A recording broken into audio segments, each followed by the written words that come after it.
Àwọn Yorùbá bọ̀ wọ́n lẹ́ni bá dúpẹ́ orí àná yóò rí mi gbà.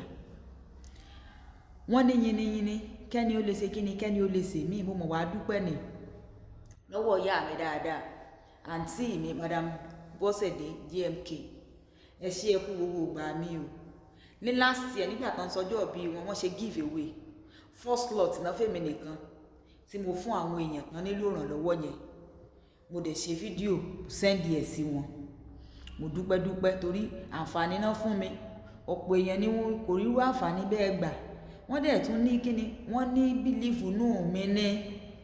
Wọ́n ní bílífù nù mi ló jẹ́ fún mi ní slot yẹn pé èmi náà lè rí àwọn èèyàn ní àdúgbò mi tí wọ́n nílò ìrànlọ́wọ́ yìí. Mo dẹ̀ ṣe bẹ́ẹ̀ gẹ́gẹ́.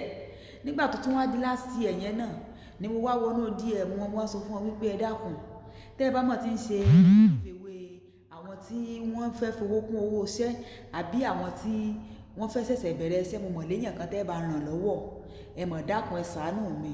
Bó dẹ̀ ṣe délẹ̀ wọ́n send message sí mi wípé kẹ́niyẹn ó ṣe kíni kó send tó fẹ́ fowó yẹn ṣe àti gbogbo tó fẹ́ lò fún àti details ẹ̀ fún mi. Kódà bẹ́ni yẹn ṣe mo ṣe send ẹ̀ báyìí lọ́wọ́ kan ní bàbá mi send owó sẹ́ni yẹn. Ẹ ṣé o, mo dúpẹ́ o, mo mọ̀ lóore o, mo dúpẹ́ fún àǹfààní yìí o, mo dúpẹ́ pé ẹ nígbàgbọ́ nínú mi. Mo dẹ̀ wá gbàdúrà wípé gbogbo àpò tí àwọn owó wọn ti jáde àgbà náà ò ní wọbẹ̀. Gbogbo àwọn orí tẹ́ ẹ ràn lọ́wọ́ tẹ́ ẹ dùn nínú nígbà tí wọn ò lérò, ẹlẹ́dàá wọn yóò máa pèsè fún yín.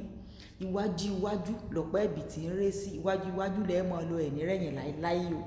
Ẹ ní sọ̀rọ̀ sọ o, sọ̀rọ̀ ní ẹ ní sọ̀rọ̀ sọ lágbára Ọlọ́run.